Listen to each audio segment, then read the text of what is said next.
All right, welcome to the Anti-Illuminati, Anti-New World Order Party. We are live. I'm broadcasting from Williston, North Dakota. I'm going to be joined by my co-host today, Eric Hughes of the National Liberty Alliance. We're going to talk about common law rights today. We're also going to talk about a few little health issues here, because without, good health, you're not going to be able to fight a good fight. And so I want to introduce you to my good friend Eric. He's out of Rochester, New York. Eric, how are you doing today? I'm doing real well, Daniel. We had a beautiful day up here today. Spring in the air, even though we still have 3 feet of snow on the ground. It was a beautiful, clear, sunny day with no geoengineering. Oh, that's amazing. When you talk about geoengineering, what exactly do you mean by that? Geoengineering is the actual scientific term for chemtrails, which people would look up and see, your typical, what would supposedly be a contrail coming out of the rear end of a plane. And on certain days, multiple planes. I have footage on my camera of as many as 9 planes spraying at the same time over Western New York. So geoengineering is a weather manipulation program that's been going on since the Vietnam War, when the father of modern weather weapons, Ben Livingstone, recently, within the past few years, came forward that since the Vietnam War, they've been doing all kinds of experiments with weather and the atmosphere for a number of different reasons, with some of which are obviously stated, some of which are speculative and unstated. Specifically, the United States Air Force was able to flood out the Viet Cong on the Ho Chi Minh Trail by seeding the clouds for 3 months after the monsoon season was supposed to end. So they were able to literally just prolong, causing a massive flood down the Ho Chi Minh Trail, and really inhibited the Viet Cong or Vietnamese army coming down into the south. Now, I'm under no illusions that the Vietnam War was real. It was a giant drug running operation for the Central Intelligence Agency, and it was basically a turf war over the Golden Triangle, which is where all the heroin and the opium are processed and come out of that area of Thailand, Burma, of Vietnam. And we all know that the Congress didn't give it Central Intelligence money to go out and commit their atrocities and run their torture chambers around the world.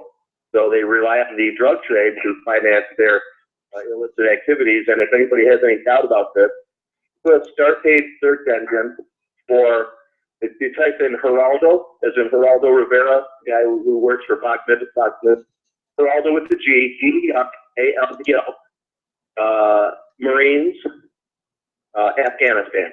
Now, if you just type in Geraldo Marines, Afghanistan, you'll see the interview where they start out with news studio and they say, we have Geraldo Rivera here from Kandahar province, Afghanistan. So what's going on there? Geraldo says, I'm here with Colonel Christmas of the 3rd Battalion, 6th Marines. Colonel, I know it really grates you the wrong way to have to help the local people grow their poppies and produce the opium. And the Colonel Christmas laughs and says, yeah, 3rd Battalion, this is what we do now. We provide resources and assistance to the poppy growers so they can produce their heroin. And then, of course, the United States Marine will come back to the United States and become a state trooper, arrest kids for having a gram or 2 of heroin, and destroy their life while they were guarding the poppy fields in their previous job over in Afghanistan. This is going on film. I mean, the footage is there. It's not Photoshop. It's not phony. And so I don't think the case is too small to make that, we're looking at a giant drug operation in Vietnam. And most ever since the British came out of China with the opium wars, we've been in a giant kind of a drug frenzy. And of course, the poor people in the city are paying the price. The boot on the purple, and that's what's causing all the violence. And all the cities around the country, it all comes from the drug war, not from drugs. Right. It's from the drug war. So I put the onus on the police, the lawyers, the judges, all the people who are Johnny Drug Warrior, and keeping the price high, keeping the violence in it. As soon as all the countries in Europe that have decriminalized have proven that as soon as you decriminalize and take the penalties of possessing drugs, take the crime out of it, because nobody's going to be fighting each other for the turf anymore on which they sell the drugs. And all of a sudden, the crime goes away, and American Prison Corporation and all the judges and lawyers don't have any purpose to do on our freedom. Right. You know, Eric, I had my first experience with geoengineering chemtrails, or the proper scientific name is aerosol radiation.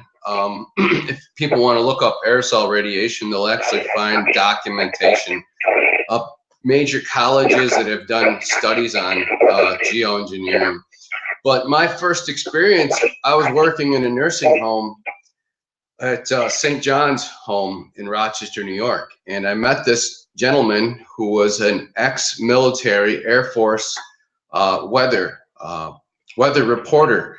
And they were doing experiments during World War II on weather manipulation on an Air Force base in New Mexico. And I asked him exactly, you know, how do they do that? And he said they would change the ions in the atmosphere. He wouldn't exactly say how they did it, but he said the results of that was the building that he was in the middle of the desert in New Mexico, that it snowed so much that it collapsed the metal building ceiling that he was actually in. So that was my first experience talking to somebody that actually was an engineer in the geoengineering. That's amazing, Daniel. Yeah, to get back to the geoengineering, it's another term that people can look into, as well as the radiation, is you can verify that it's stratospheric aerosol geoengineering. SAG is also a scientific acronym. And there's a great movie out there, What in the World Are They Spraying? Of course, I'm sure a lot of your listeners have already seen that, so maybe revisiting old territory. But I'll tell you something interesting that they may have not heard. When I was having a conversation with a gentleman here in the Rochester area, a little smaller town in the country, and his wife is a nurse at Strong Memorial Cancer Center, the hospital here, and she works in the cancer ward as a cancer nurse. And one of her patients told her, now this guy is in the stage 4 liver cancer. It's metastasizing throughout his whole body. And he's probably gone by now. This is going back about 2.5 years. And he told her, and she knew that he was telling him the truth, because she had his dossier and the paperwork for him right in her hand. You know, that he's up getting cancer treatment there. And he said, I'm an officer in the military, in the Air Force. He said, I worked until he got sick, worked on the aerosol geoengineering program out of Fort Drum, which is right up here in Western New York, believe it or not. And that explains why they supposedly, quote, closed down Griffith Air Base. And now if you look, all these chemtrail spraying geoengineering planes are coming right out of the area of Fort Drum, Griffith Air Base. And it seems to be the real epicenter of not only the research, but the launch point for these planes that are spraying. And I've got it on film, all these planes funneling right out of Griffith Air Base. Well, so, I mean, it's tough to get up there and film the actual air base without security coming over, but you can get the idea from a few miles away by getting on high ground and seeing where these planes are coming from. I've got most of it on video, and I've got some fascinating footage of that's going on here in Western New York. And he told the nurse, he said he worked on the geoengineering program. It's what caused his cancer. He told her, don't eat the GMO food and don't drink the tap water. Right, yeah. And it kind of freaked her out because she's not really one of the person who would normally, get into stuff like this. But, talk about some confirmation, coming from a local sport. And so, it's obvious what's going on, and it's really affecting people's health because of the high amounts of aluminum and heavy metals that are in the geoengineering trails, so to speak. Well, that's you talked about something that's pretty interesting, and my philosophy is always follow the money, and you look who stands to gain if this geoengineering succeeds, where they have high amounts of aluminum and barium in the spraying. And there's one company out there that, if you do some research, you're going to find out that I believe they're behind the whole conspiracy of the geoengineering, chemtrail, aerosol radiation phenomena. And that, I believe, would be Monsanto. Monsanto has developed what they would call super seeds that are resistant to aluminum and the barium that they're spraying. And they have a patent on those seeds. Sure, and you can see that. Yeah, that patent is right out there in public, so it's not a conspiracy theory. It is a conspiracy.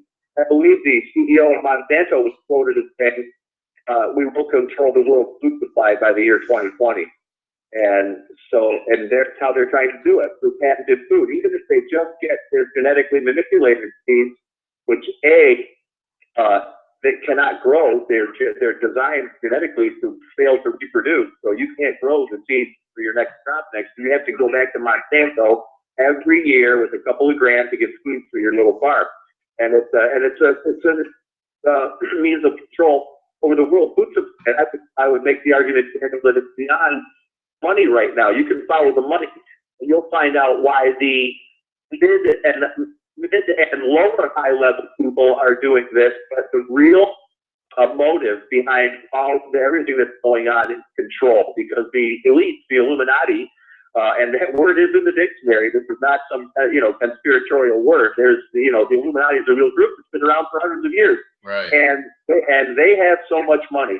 They exercise control over all the world's property, including your private house, folks. By the way, you have to pay rent on your private property every year to a corrupt government, and they sit on the title to your property while they let you have a deed while you temporarily live in your supposedly private property in a supposedly free country that was supposedly founded on private property rights and the tax revolution. And this is why I was so encouraged to see, I think in your state of South Dakota, Daniel, with the recent vote to abolish property taxes. And of course, all the useful idiots came out of the woodwork saying, "Oh, we won't have enough of our government programs anymore, without property taxes," which is absurd. And even if the programs did have to go bye-bye, they should go bye-bye, because private property rights supersede everything. Right. And that's what brings me to my Declaration of Common Law Rights. Yeah, that's something that I wanted you to talk about today. I mean, we definitely touched on a few things here that are pretty interesting with the chemtrails and, the Monsanto foods and stuff. But I'm really interested in hearing about your declaration. And now, is this going to be published on the National Liberty Alliance website, or is this an independent? Yes, absolutely. I'm just trying to tighten up, the appearance of the document to make it aesthetically pleasing and, give it a good, deeper look and flow technical. So if I'm working out, but if I'm working on that, it will be posted on the National Liberty Alliance.org. Meanwhile, don't wait for my Declaration of Common Law Rights, folks.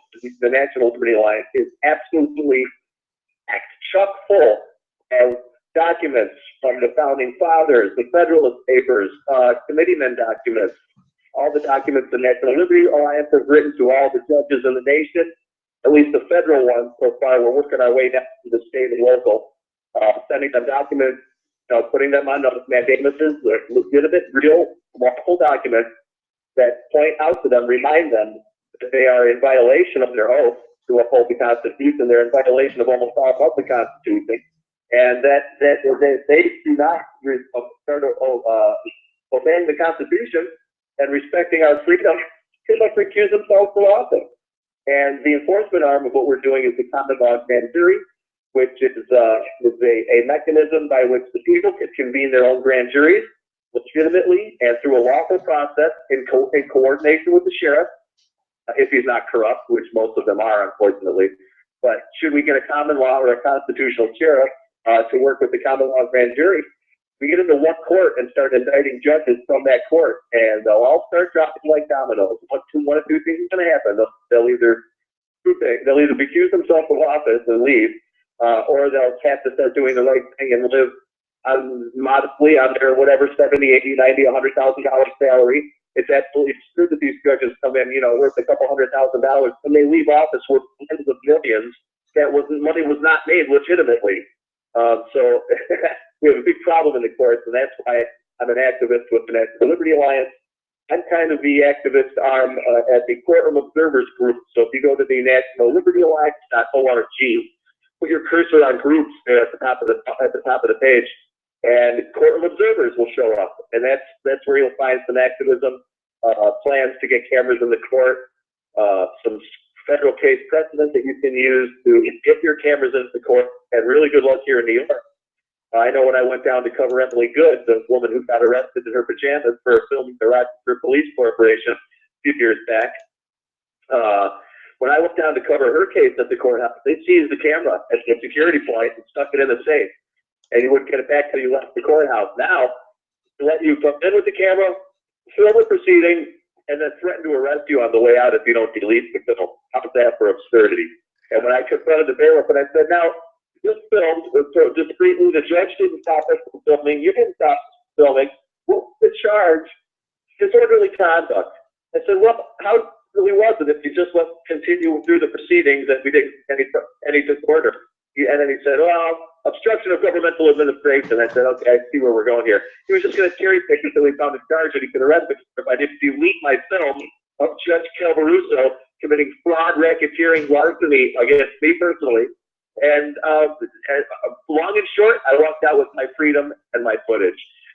I had a fool. We went through the motions of and we walked out with the evidence. And this is why the courts are desperate to keep the cameras out, is because they don't want their criminality documented by anyone. They want to be able to get away with what they're getting away with. And I can tell stories that will curl your hair about what they're doing in the courts here, right here in Monroe County, right here in Rochester, New York, while every local radio talk show host is blithering and ninnying about, the Ukraine, as if we're going to be able to change what the Council on Foreign Relations is doing with the CIA and the Mossad in the Ukraine. But we can fix what's going on right here in our own county. And not one person, even the libertarians and the supposedly, the people who are waking up, and truth tellers and conservatives and all these, they won't touch their local corruption with a 20-foot camouflage. And it's worse here than it is anywhere else in the country. I'm in upstate New York, belly of the beast, run by the Masons, one of the worst, most corrupt places you could ever find in the country. This is where all the other corruption comes from. The sheriff in Kansas and Kolkanowski, whose deputies are doing an Illuminati gangland Masonic hand sign while they're in uniform, photograph that was taken at a murder scene investigation that was run on the front page of the local newspaper in Salina, Kansas. He came from New York. All these guys around the country that you see are flying out to New York and being transplanted to these little Midwestern, Southern, and Western towns and communities.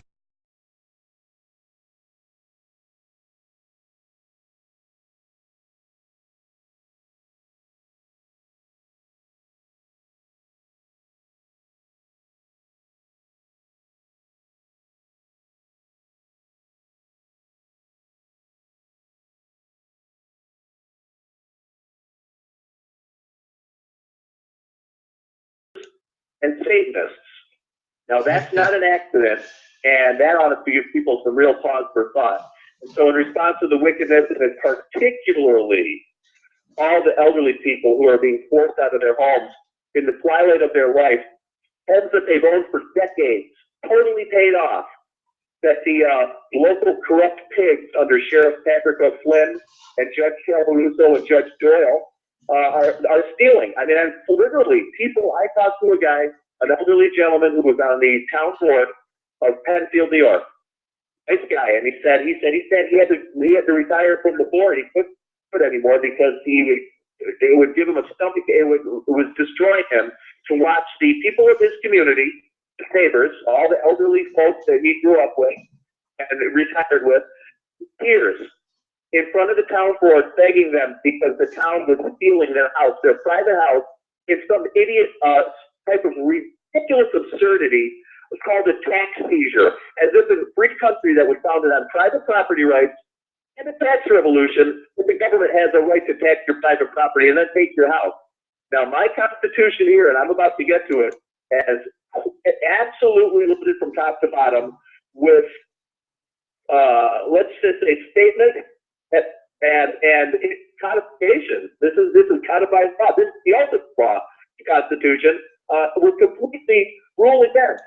Let me just start out. Look at this. I'm going to read one out of my declaration, just a cherry pick. and we'll get to the whole declaration in a minute. But Article 1, Section 9, Clause 4. So, no capitation or other direct tax shall be laid. Now, what is a property tax other than a direct tax?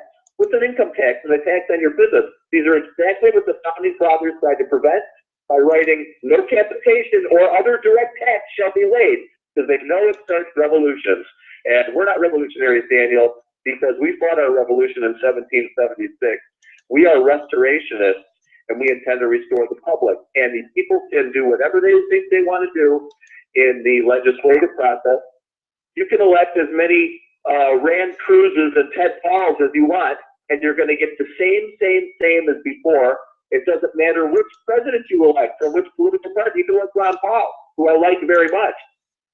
And it's not going to make a difference. Want to know why? Everything stops in the court. All it takes is one lawsuit to stop an entire movement, to stop an entire... The courts are where everything is. And this is a very strong disagreement I have with Alex Jones and some of his guests. He's not challenging the people that come on his show at InfoWars when they say, like Joel Gilbert, the man who made Dreams of My Real Father, supposedly a conservative, and talked about Obama like he's like Dinesh D'Souza. Obama is a colonial Marxist. No, he's not. He's a CIA civilian asset that works for Kissinger and Associates. That's the deal, and they won't tell you that. And when Joel Gilbert comes on the Alex Jones show, and I knew it was coming, he said, legislative and the executive branches are in a power grab, and the executive branch is trampling all over the legislature, which it is, through executive orders coming out of Obama's White House. And I'm sitting there going, watch what he's going to say. He's going to tell you the courts aren't doing anything. And the courts are irrelevant and not doing a thing to stop the executive branch from all these executive orders. So the courts are irrelevant, and they're just sitting there doing nothing. I've got news for you, folks. The courts are everything and everywhere. And anybody who tells you otherwise is a liar. Everything starts in the courts, everything stops in the courts.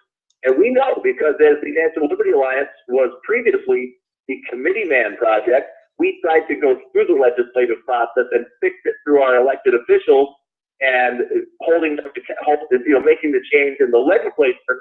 And guess what? Every time there was an argument, a disagreement, there was a lawsuit, and you wind up in court, and the courts would make a decision, and that was the final verdict. Right. Because the police are going to obey the court. So we have to take the courts back. We have to put the courts on a common law footing. Common law means your rights come from nature. If you're agnostic, they come from God. If you're believing in God, which I do. And so your rights do not come from government, and they cannot be taken away from government. Number two, no victim, no crime. The state can't be a victim. If you're driving down the road going 45 and a 35, and you're not hurting anybody, and there's no expectation, there's no kids playing in the road, there's not a school zone, you can't be pulled over and taken in at the point of a gun to have your money stolen in a corrupt court. There is no victim, there is no crime. And usually if you start pressing the issue, hey, where's the document from the victim of my offense, Mr. District Attorney? Hey, Judge, where's the document from the victim of my offense? That really makes them squirm because they can't show one. You got to try to claim that the state is a victim, or the town of Penfield is a victim.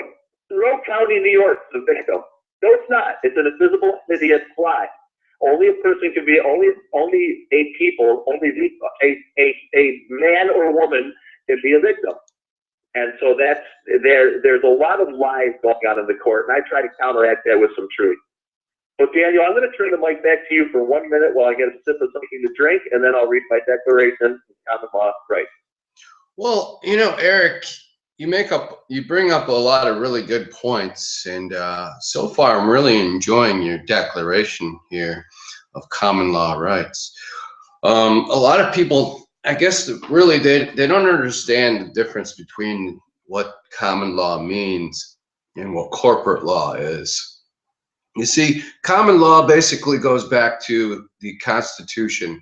The Constitution is derived from we the people, from the Bible, I believe, most of it. And the Bible's derived from God. So our rights, when you're talking, they don't come from government, they come from God. But God also does use the government. Now, There's a thing in Romans, they like to use Romans, I believe it's chapter 13, and they like to say submit to the government because it was appointed by God. But when you actually get into reading that chapter, at the very end of that chapter, it says submit to government. Basically, that's submitted to God.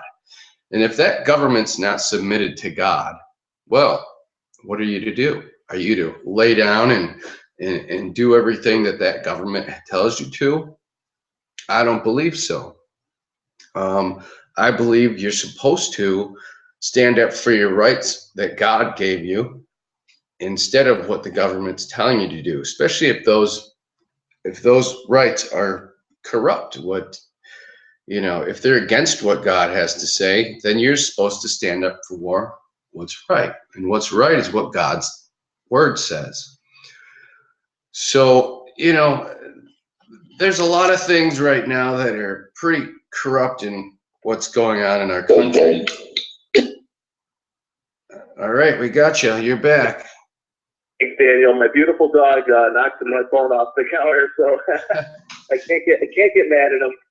It wasn't his fault. Okay, so in response to the corrupt courts, in response to all the corrupt lawyers dressed up like witches calling themselves judges, in response to all the elderly people and senior citizens especially, and people with kids, losing their private homes that they don't even have a mortgage on. They own the home free and clear, and your local sheriff of Nottingham actually thinks that because a bunch of corrupt lawyers in the state capitol that he's in told him he could do it, that he could just come steal your house and auction it off, get this, on the front doorsteps of the courthouse. Now, why do you think people that they're not going into the courthouse to exercise these sales? Because they're not lawful. You can't do it in the courthouse because it's totally illegal what they're doing. They made a bunch of toilet paper that says this private property is now in a state of rent, and we own it, and it's going to be considered residential, and you're going to pay thousands of dollars every year for your corrupt local prostitute government for property that you supposedly own free and clear. And this has got to stop. And these old people being young, being driven out of their homes that they own, their private property. Now, remember, folks, Daniel is exactly right. Our rights go through the Constitution back all the way to biblical times, where your property is yours and no agent of the state will lay claim to it. Reaffirmed by the Magna Carta, by the way. And this should be made a big deal of, Daniel. This year is the 800th year anniversary of the signing of the Magna Carta, which is the English the document of civil liberties that was drawn up and finalized on June 5th, 1215. To give people an idea how far back common law goes, we're talking hundreds of years, almost a full millennium of common law enacted and codified to protect most of our world, from England through the colonies into the new United States of America. Now, after I get done with my Declaration of Common Law Rights, I can give people some context on how the American Revolution was never really a final, well, how do I put this? I'll save that for later. I've got some really interesting information on that, Daniel. But let's put it this way. With the battle's been going on since the year 1215 and long before, but in a documented sense, in a more modern form, in a sense that, in a constitutional type of sense, where documents were drawn up by the people that said, I'm free, here's why. And they make the case, and they base that on historical precedent during their time. So it's very important for people, if they're going to declare their freedom, to actually declare it in writing. Right. I know some very, very spiritually powerful people who are writing copies of the Torah. And that is, according to God's word, every man must write a copy, woman must write a copy of the Torah in their life to complete their journey back to God. And other people might say, well, Jesus lost all that, and we are in the newness of the Spirit, not the oldness of the letter. And so, but I agree that if you're going to declare yourself free, you have to do it in writing. Right, absolutely. You can't just stand out there with the bullhorn and say, I'm free, damn it, and I got these constitutional rights. Draw up the document and say, I, Eric Hughes, am a free man. I have been free since the day of my birth. My birth was created by the Lord God in heaven. You can write it however you want. You can write it based on a godly document, constitutional, historical. I incorporated all of it into mine. Right. So I've got some historical precedent, some constitutional, some Declaration of Independence quotes, a whole bunch of quotes from the Bible, and then a couple of case precedents. So what I did was I started off, I said, that's it. I said, I'm going to declare that taxes are absolutely lethal, because what happens to an elderly person who's got no money to pay their taxes when they're forced out of their house at 80 years old into the street? Right. Yeah, absolutely. That's a death sentence. Right. And well, the thing is, once they've taken everything, the government will stick those people in a nursing home, and even if they're healthy, they won't let them back out because they want to keep their property. I've seen it happen multiple times. That was one of the things that really, when we founded the Anti-Illuminati Party, that was one of the things that was on our minds. A lot of that happening. Yeah, preservation of property rights is essential if we're going to have any type of free nation or a free local community in the local county. Yeah. I'm a believer that we're not going to be able to, with the Bilateral Commission and the Council on Foreign Relations, working at the behest of the local Vicar General, who works at the behest of the Pope. And I can also make the case, folks, that everything's funneling back to Rome. It never has changed. You see layers and layers of, everything, churches and organizations. And, let me just be clear, I'm a Christian person. Catholicism has really nothing to do with Christianity in its modern form. And if people are free to worship in whatever way they see fit, but when they are worshiping a nation, the Vatican is a nation. It's its own nation sitting in the middle of Italy. Right. Same thing. Same thing with Washington, D.C. If you look into the history of Washington, D.C. That's right. It's its own corporation. It's an incorporated private entity. Right. And they're running martial, basically, you're running martial law roughshod over the people of this country right now. And I don't think anybody can argue with that. I mean, look at what you have. You have police out hunting people every day. They're not out protecting people. They're out hunting people. They're told, you go get them. Everybody's a criminal. Everybody's a terrorist. Everybody's guilty until they prove to you otherwise. And even if you're wrong, arrest them anyway. The judge will back you up, and we will make sure that if there's a lawsuit, that the taxpayers foot the bill and you won't get sued personally. That's the problem, and that's why the National Liberty Alliance is so important.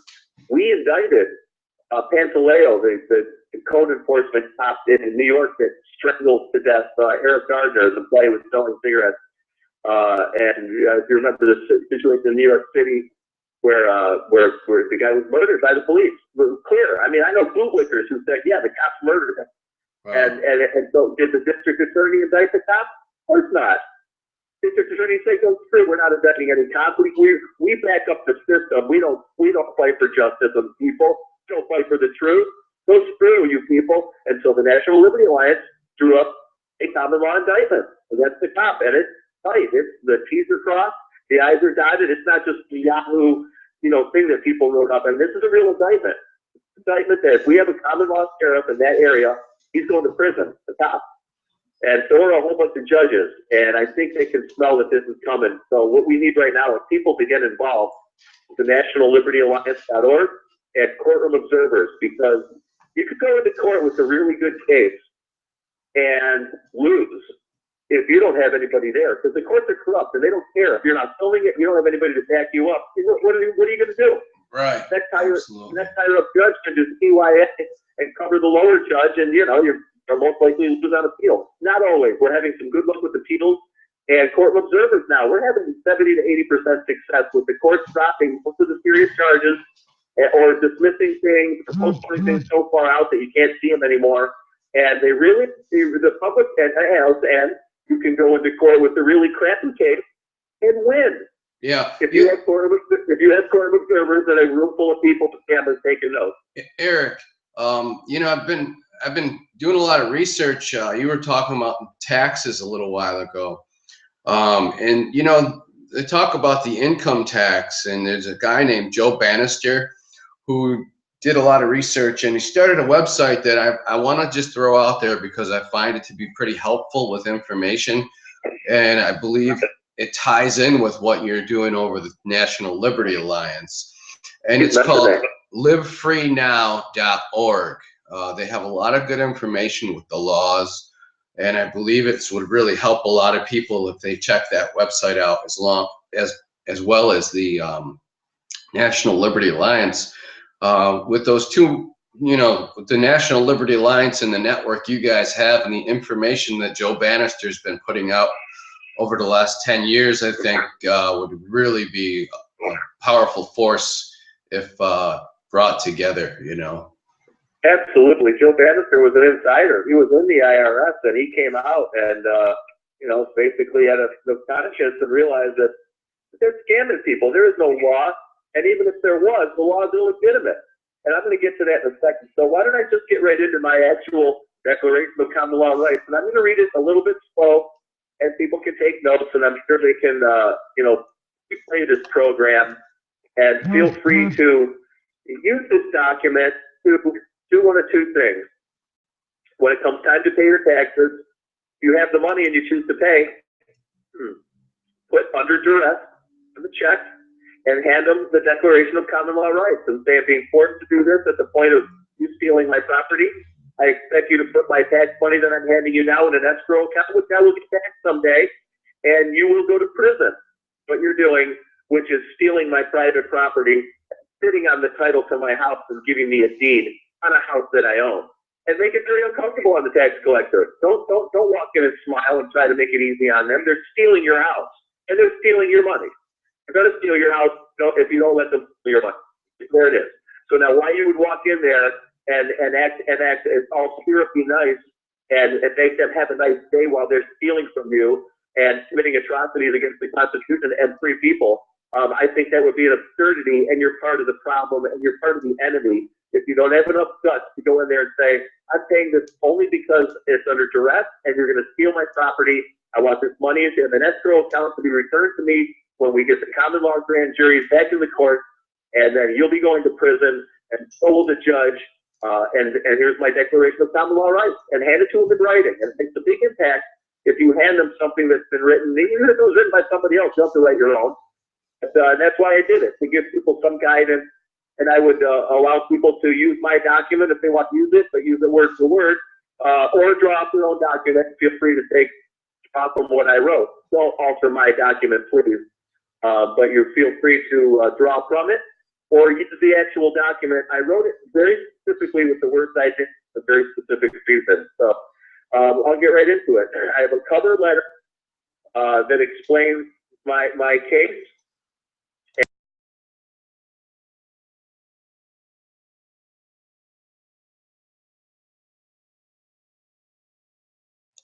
I start off with trials of Second World War criminals in Nuremberg, Germany, reaffirmed and reestablished principles and precedents which are now being violated by participants in the Admiralty Code Enforcement System now in place in all 50 states. These fundamental inherent laws protecting life, shelter, food, water, and private property can never be superseded by any tax, code, act, statute, legislation, or policy. No political, economic, military, or legal superstructure is lawfully allowed to lay claim to property owned by another for any reason. Edicts and orders call to the superior rights of the individual who is protected by common law from aggression by the state. Arguments were made by the defendants at Nuremberg The responsibility to respect, protect, and serve the people living in their shared nation was secondary to the will of the state and the order of the political party to which they were beholden. These defenses withered during the trials, after which the high-ranking military, industrial, and political office holders were imprisoned or executed. Property taxes are a direct denial of shelter, water, food, and private property.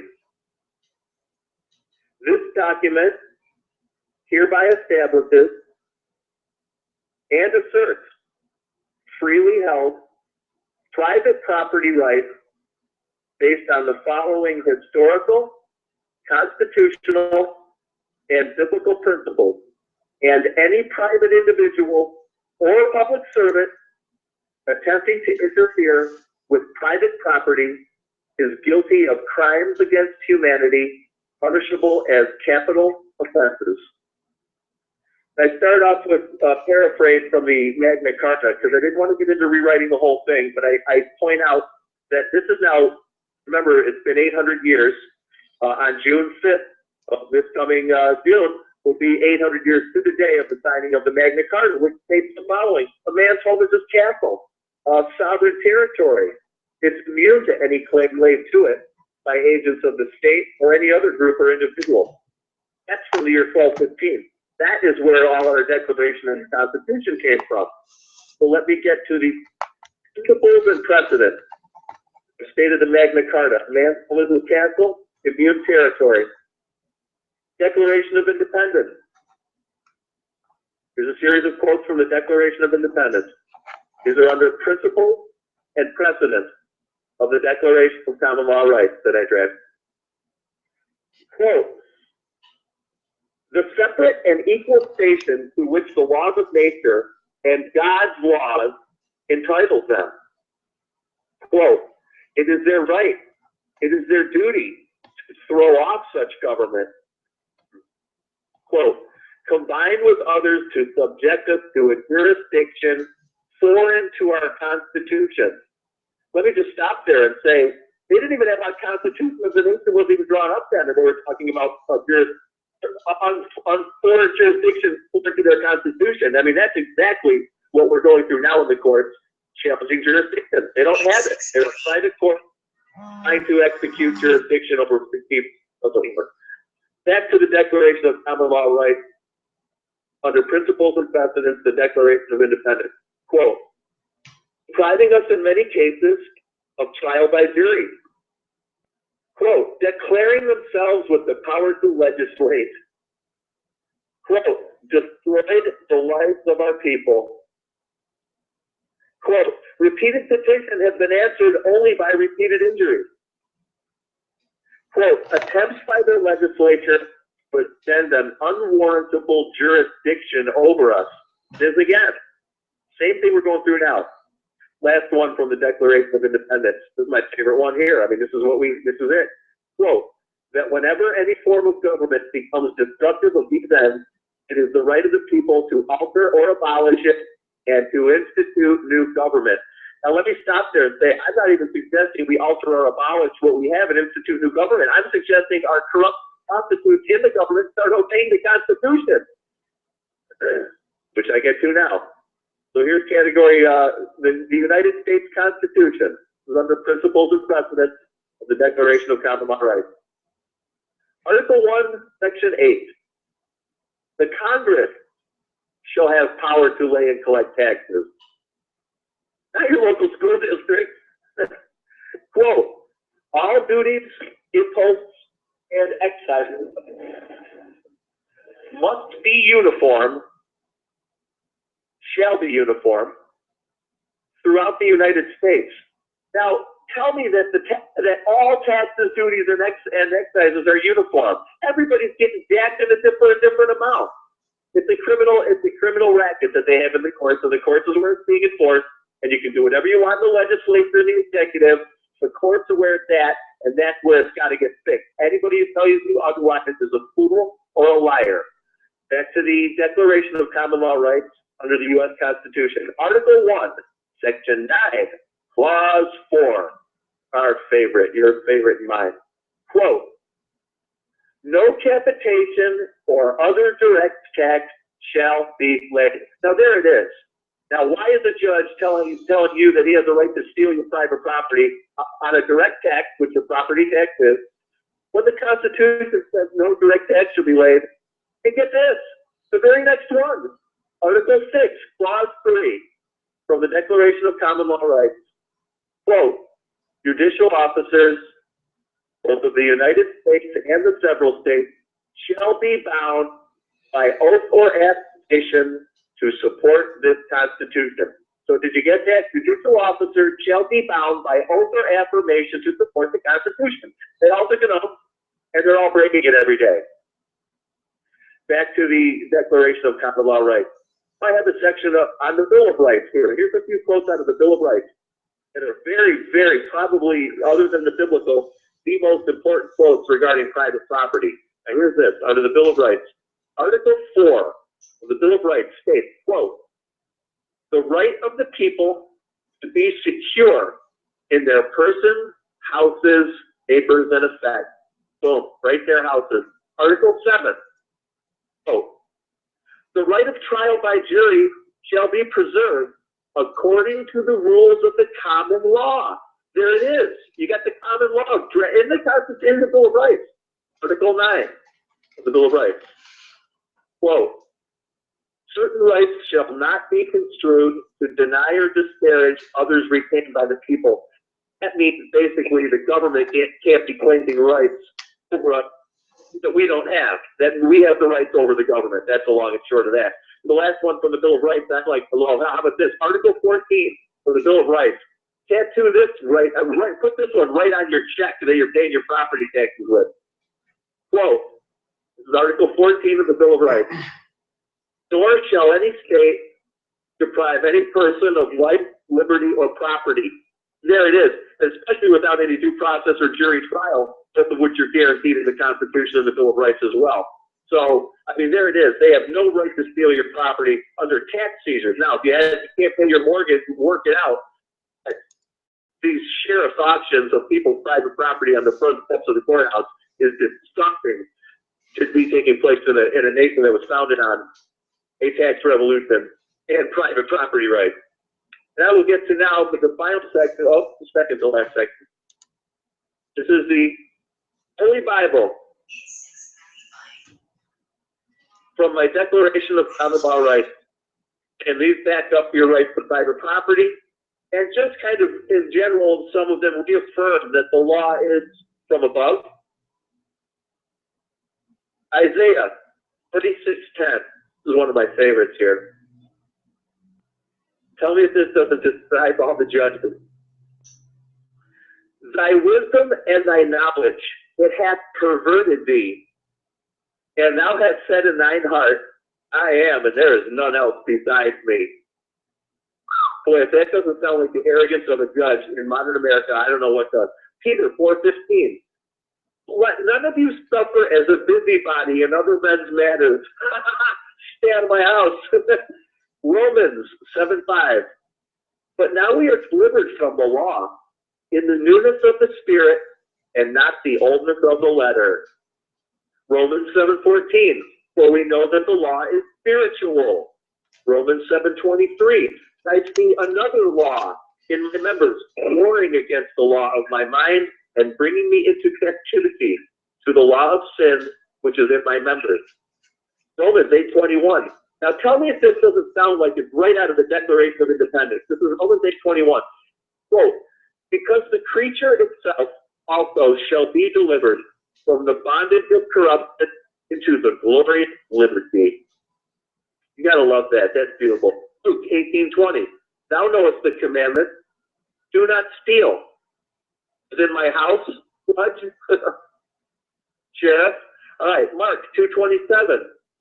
Oh, no man can enter a strong man's house and spoil his goods, except he will first bind the strong man, and then he will spoil his house. Isaiah 4:15. What mean ye that beat my people to pieces and grind the faces of the poor? Isaiah 2:11. The lofty looks of man shall be humbled. Tell that to the judge. Proverbs 22:8. He that soweth iniquity shall reap vanity, and the rod of his anger shall fail. That means they're going to lose and we're going to win. Proverbs 30:14. Now get this. Tell me this doesn't describe the generation that we're in, Daniel. Proverbs 30:14. So there's the generation whose teeth are as swords, and their jaw teeth as knives, to devour the poor from off the earth and the needy from among men. Isaiah 9:6. And the government shall be upon his shoulder, and his name shall be called Wonderful Counselor. Jesus is my lawyer, bro. Isaiah 4:6.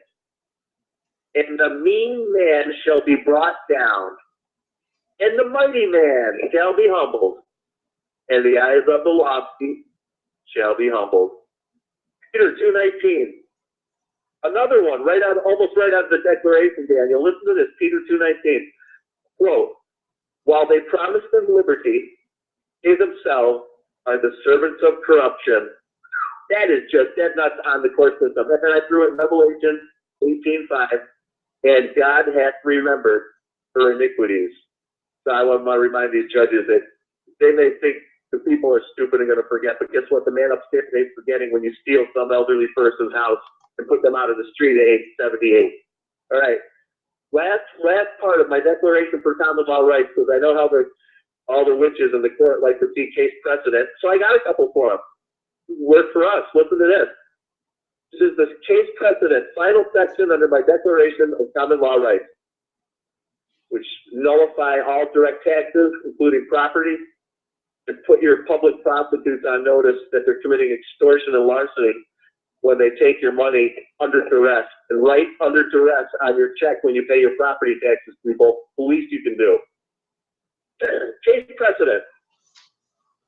Quote, all laws which are repugnant to the Constitution are null and void. Marbury versus Madison, 1803. Last one, Daniel, and this is my favorite. This really, if this doesn't, it's spelling out for people, I don't know what does. This is, quote, this is a case precedent.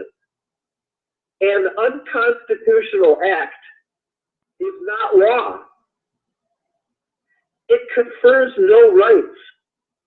It imposes no duties. It affords no protection.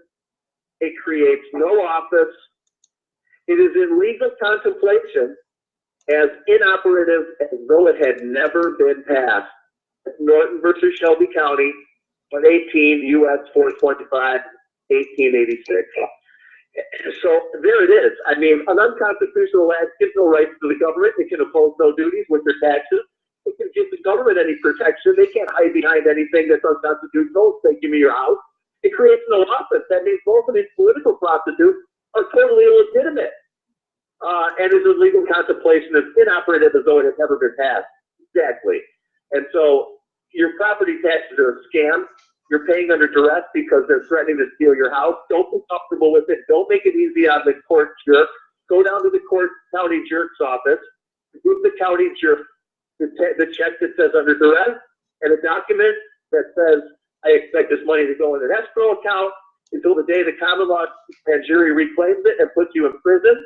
And here is my Declaration of Common Law Rights, giving you chapter and verse of where I stand and how I am in the right and you are in the wrong, Mr. or Mrs. County Jerk down at the county clerk's office.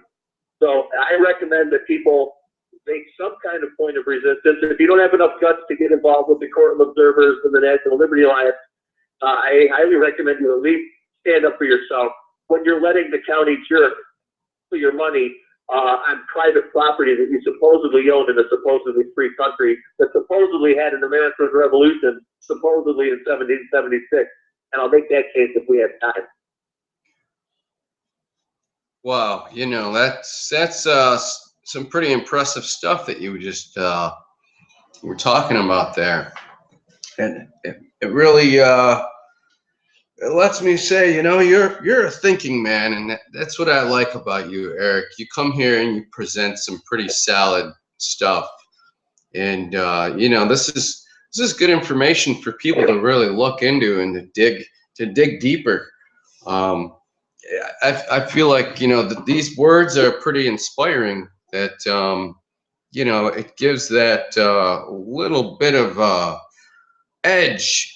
You have that little bit of an edge to you when you have knowledge. You know, Knowledge is power.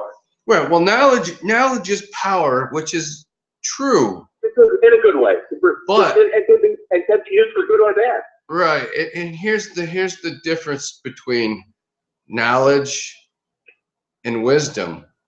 The knowledge that you have, if you're not using it, it's like the Bible says, it's like a clanging gong.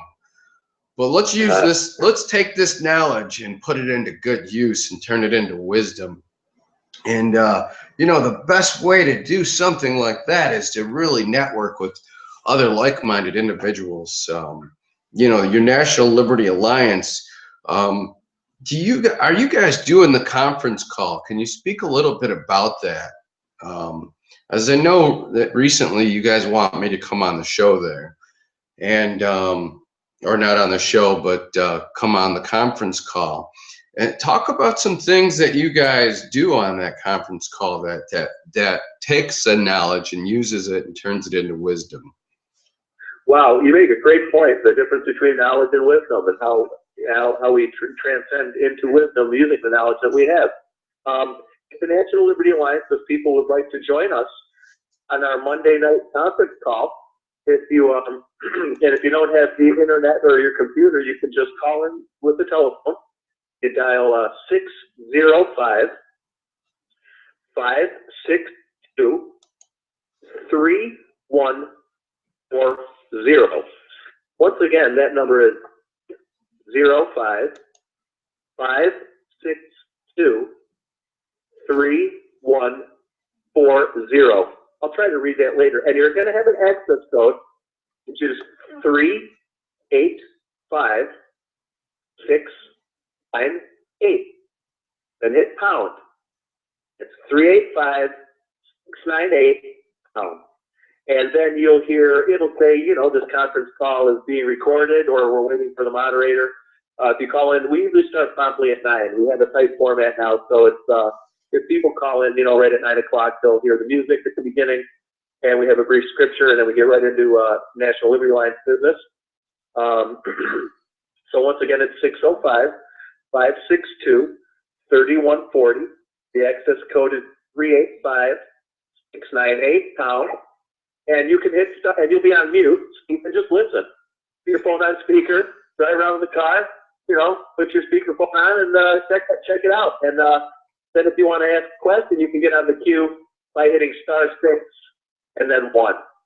And there's a few prompts in there to help you out, so people will figure it out. And that information is also up on the website, but I thought I'd read it out now for people. Yeah, Eric, I'm looking on the website now. If somebody wants to find this conference information, I see a conference call, North Carolina Common Law Grand Jury. Where would I find this conference call information? I want to put it on. Oh gosh, you had to put me on the spot, Daniel. I'm not sure exactly. I'm not in front of my computer, so it's too distracting when I do these appearances. I'd rather have paper and hard paper in my hand when I do the radio appearance with you. But I believe if you just look around, you'll find our Monday night conference call. And so it's there. It's surf around. And there's a ton of information up there. It's all good. So even if you got to spend a few minutes looking at some other stuff to find the Monday night conference call, you'll be glad you did, because you're going to find all kinds of interesting videos to watch and documents to read, papers that the National Liberty Alliance have written and sent to judges around the nation, information on the common law grand jury constituting. We're going right around the local district attorney, folks. So this is the epic. This is the front line of the Freedom Fund here, and we're doing it right. We're doing it with justice, honor, and mercy, and we're going to put some white stripes on those black robes. Hey, Eric, this what's this phone number that you have for this? I'm going to put it on the screen right now. I'm going to type it out. Awesome. Yeah, here we go. It's 605 562 3140. Access code 3. Hold on a second. Hold on. Okay. And the access code is 3. Access code is 385698 pound. Pound. Okay, and then people will hear, and then once again, you'll be muted until you hit *6 to get on for a question. So people can either listen or they can participate. And we take all kinds of questions. You don't have to be an NLA member. You can just chime in and tell us your situation or have some questions. That's fine. So what we do, to answer your question, Daniel, it started out as kind of NLA business for people, because we're a pretty big group. We're in, we're in almost every county in the country, well over 50% on our way to 100. And now it's really become a very interesting, almost like a radio program. It's a nice introduction. We do it in a kind of a radio format with introduction music. And John Darish, the president of the National Liberty Alliance, makes great presentations, kind of recaps what we do and what we're about. And I really like that, even though, it's kind of repetition I like when he recaps. It gives it a real, nice condensed version of exactly what we're doing, with a little more detail, but not too much. And so in the first 20 or 30 minutes of the conference call, you can get a great feel for what we're accomplishing, and because he gives a good synopsis. And then we get into, I think we're going to start having a little bit of roundtable with myself and our media coordinator and our national coordinator for the common law grand juries and the co-presidents of the alliance, all a little bit of a roundtable. And then we get right into questions from our members and from anybody out there. So it's really a wide open forum. This is all about, it's not about the alliance for the group or the cult, it's the gang. This is about people. And the National Liberty Alliance is really, to me, it's the best thing it does, other than the Court of Observers, which is the rubber meets the road, that's the real activism. Other than that, the best thing that they're doing, I think, is they're putting two things. They're putting participants on notice that they're in defiance of the Constitution and their oath to uphold the Constitution. And it's a learning forum. It's like a university. It's the world's ultimate college. It's a one-stop shopping mall for freedom. It's got founding fathers documents, Bill Thornton videos, Quo Warren posts, and Davis's, habeas corpus, name it, it's there. And there's all ways that you can represent yourself and have people stand with you, which is the Court of Observers unit, when you have to go to court. And it's so important to have those observers there. Without the observers, you're screwed. And with the observers, the courts will do all kinds of things to behave themselves because they don't like the public seeing the corruption. They'll tend to behave much better. And I would characterize our victories as 70 to 80%. We are not a law firm. We don't represent people, but I will give them, not advice, but I will tell them what I would do and what other people have done and what rights are. And you can tell people what their rights are without giving them legal advice. And it's ultimately, I tell people, it's up to you. And here's what I've done when I have to get a camera in the court. I write a little letter, one sentence. I don't want to go on and on with these court folks trying to be judge lawyer. They're not going to let you play in the sandbox, and you're going to know they're speaking their lingo. No matter how good you are, you may be in the right, and they're still going to jerk you over. So you come in with common law and ideals on your side and morals and doing the right thing and having constitutional standing, and you supersede their statute for it. So anyway, we all have the right to film in a courtroom. It's a public setting, but they do make you write a little one-sentence letter, and I choose to do that because the main thing is we got to get the cameras in there. We got to dance through a little hoop, jump through a few hoops, and send in a little affidavit saying I'm going to be filming. Okay, do that. So it says I basically write up a little thing. It says, to the court from whoever you are, and then underneath that, I, John Smith, respectfully command the court of Judge Jones honor and enforce my right to film these proceedings of public interest on public property pursuant to the following two case precedents. And I'm gonna let people go to the National Liberty Alliance because that's where they're posted on the Courtroom Observers Group bulletin board. So if you go to the National Liberty Alliance.org, your cursor on groups, you'll see Courtroom Observers, and go to that bulletin board and you'll see Courtroom Observer protocols. And on that document, just a one-pager, you'll see two federal case precedents. And I want people to pull it right off there because I don't want to misspeak it. I don't have my notes in front of me. So, but they're there, and if people want to go there, they can pull those down, put them in their little affidavit, and that should get these members in the courtroom. And if they still deny you, you have grounds for a lawsuit because those two cases are federal circuit court decisions. And they'll play games. Well, our court policy supersedes the federal court case, and they're putting themselves in a real position to be sued for a bunch of money. So I highly recommend people capitalize on submitting the affidavit yourself to video record all of your proceedings. You'll usually get your cameras in, and then if they deny it, you got awesome, really solid grounds for a lawsuit against that judge. Personally. And it's not very difficult to open a federal lawsuit against the judge if they're defying the Constitution, violating your rights, and you specifically point to where they are doing that. You can't just say they are. You got to say, here, Judge, you're in violation of, well, first of all, start off with Article 6, Clause 3. You took an oath to uphold the Constitution. Now, you're not doing that, Judge. So, I mean, that's grounds for a lawsuit right there. They're breaking their oath. That nullifies their bond if they have one. And by the way, every court case that's reputable criminal or bonded, there's a fiduciary monetized instrument on every single case that goes through every court. And so what they do is called protracting and drag these cases out. So they make interest on the bond, dragging these cases out with adjournments and postponements and hearings and all this garbage. They can wrap up almost all these cases in one day. They won't do it because they make interest on the bond that they set on every case. And of course, the lawyers are making $200 an hour on the private side. So the court's getting rich, you know, the lawyers are getting rich, and I don't begrudge wealth if it's earned honestly, but when it's gained fraudulently by extortion and fraud and larceny by a bunch of lawyers who dress up like witches in black robes and then commit fraud against free people, that's not an acceptable way to acquire wealth.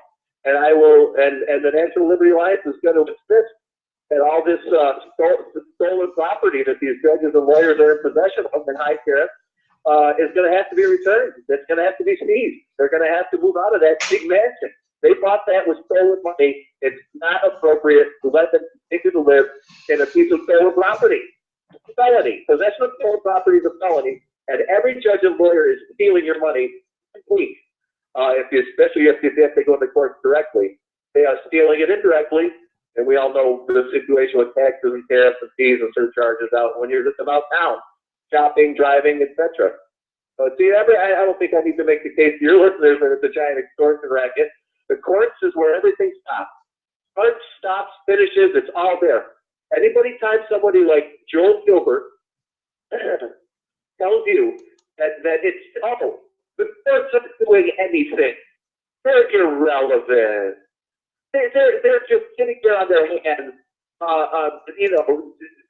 The executive branch is exercising all these executive orders and running roughshod over the legislature, meaning Obama signing executive orders and trampling over Congress. I got this for you. That could be stopped overnight if you didn't have a bunch of corrupt witches in the Supreme Court. It would stop literally by tomorrow morning. You could shut that president down on everything he's done.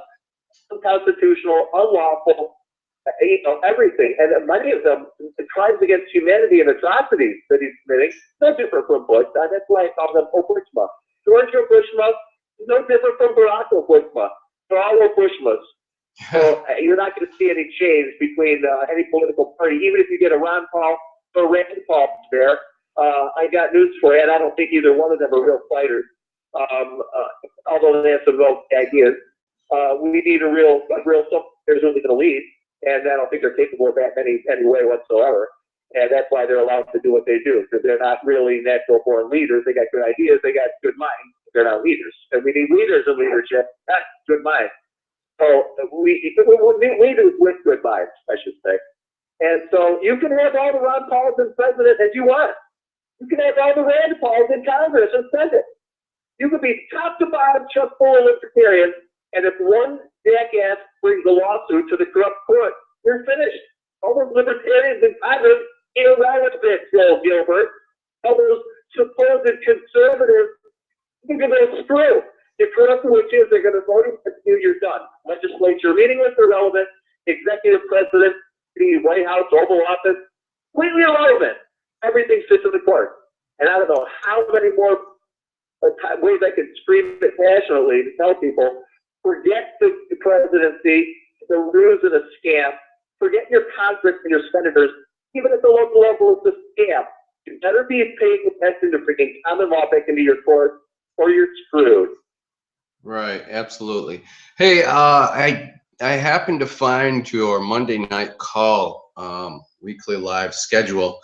As you're talking about this, I'm actually presenting the website, the National Liberty Alliance, and I'm hopping around on it, and my viewers or listeners are actually able to see the things that I'm clicking on the National Liberty Alliance right now. And I really appreciate, Daniel, I just want to say, I really appreciate what you're doing here. Every other radio or whatever, talk shows I put into, even the supposedly alternative media, the big ones, every time, all I hear is them spewing and complaining. Oh, Brian Williams did this, and Bushman did that. And did you believe it? Hillary Clinton? And you guys suck. And where's the plan? Where's the solution? They don't have one. I mean, none. I mean, stupid stuff, platitudes. There you go, go up and get involved. Everybody need to get involved now and start doing stuff. Oh, boy, that's a plan. But all I get from these people, and I'm not going to continue to name names and be critical. I want to love these people in the alternative media. I really do. I desperately want to love all this big-time alternative media dogs who are also out there supposedly fighting for freedom and fighting the New World Order and fighting the globalists and all that stuff. And where's the plan? And I don't hear them having any activists like you do, Daniel, giving people like me a voice and a platform to have a plan and some kind of a solution at hand. Here, common law grand jury, constitutional sheriff, courtroom observers. I mean, I'm not hearing it from anybody else. I'm really not. I'm not. I mean, this is a rare, this is a rare gemstone that you have here, Daniel. And you're doing it's I very much appreciate that you care enough to actually put forth solutions, plans, actions that we can take. You can write that letter to get cameras in the courtroom and then challenge with a lawsuit. I mean, there's a plan. You can help the National Liberty Alliance substitute a common law grand jury in your county. All it takes from there is getting a constitutional sheriff. And guess what? You walk into the courthouse, the sheriff orders the bailiff to arrest the judge for multiple felonies. I mean, hundreds of them. The judge is in jail. Take the bailiff out front. You guys are fired because you've been running this private security operation like a criminal protection racket. And then we replace them with new deputies who are constitutional. We pay them good money. All the money's out of the court. The padlock goes on the door. The courthouse is closed down. I got news for you. If we end the drug war and we don't execute all these idiotic, like Arpaio, who, I wanted to seal up the border from the Mexican invasion, but him running around getting on the radio saying, I enforce the drug laws worldwide. But jackass doesn't realize that he's the problem, not the solution. The drug war is what's killing the country. Not the drugs, not the coke, it's not the weed. It's police and the sheriffs and the judges and American Prison Corporation paying Johnny Drug Warrior and warring against the drugs. Keeps the price high, keeps the violence up, and it keeps everybody freaking out that all the drugs are the problem. The drugs have nothing to do with it. It's the police's involvement in the drug war. It's the lawyers' involvement in the drug war. It's the judges' involvement in the drug war. Sheriff Arpaio going out and executing a war against his own people in a free country. If people want to consume the drugs, they have every right to. Sheriff Arpaio does not have the right to arrest people for it. And so he's losing support of all kinds of conservatives who wants to blow the shield up his idiotic drug war policy, and he's playing right into the hands of the enemy that he purports to be against. Well, maybe he's really not against them. Maybe he's an insider. You know, Daniel, you're right. You're very astute. You're right on the money. You know, and this is the problem. I heard we have a fun show here. It's called the Second Amendment Show. And, you know, there's a bunch of neocons who think, you know, like, just those Democrats, we get the right Republicans in there, we'll fix everything. Yeah, oh, right. You're talking about the local, you're talking about Rochester's local Second Amendment show. Local yokels up here. You know the guys I'm talking about, Daniel. Yeah, and, I don't want to say any names because, you know. We won't. But yeah, no, but listen, you know, they're just doing what everybody else does. They're trying to keep everybody, two things, diverted from the corruption in your local courthouse and the total scam, the total false goods that somehow the Republicans are going to save us from those evil Democrats. Right. Yeah. It's pretty crazy stuff going on there. You know, it's funny. It's almost like you don't know who to trust nowadays.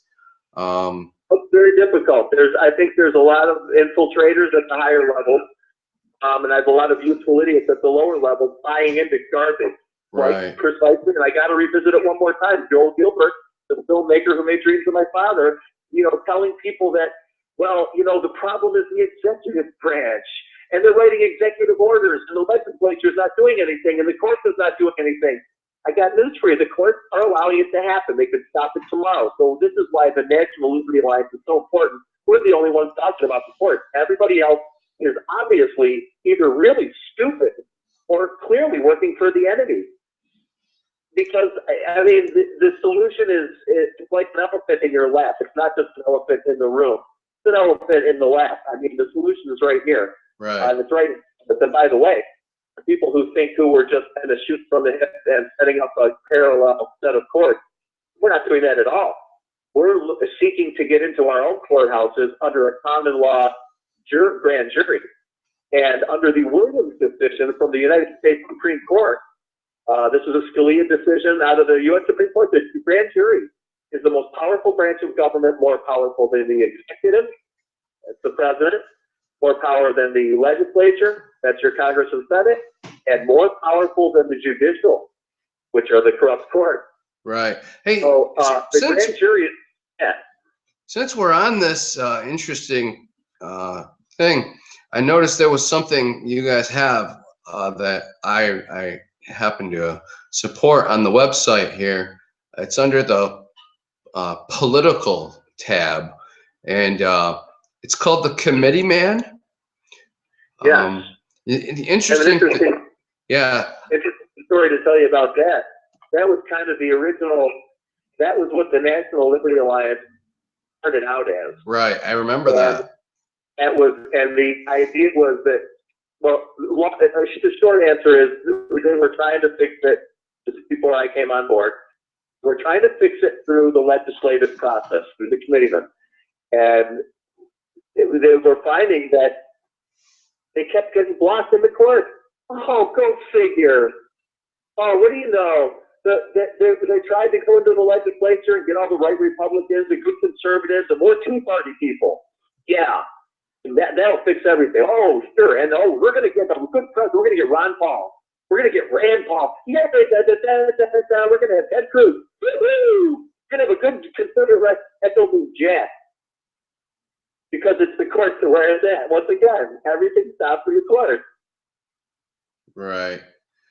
Yeah, I tried going that route with our organization too, and you know, this was back when it originally started with the Tea Party and stuff. I remember, you know, having conference calls with John, and it sounded pretty promising, and then they got to the courts. Right.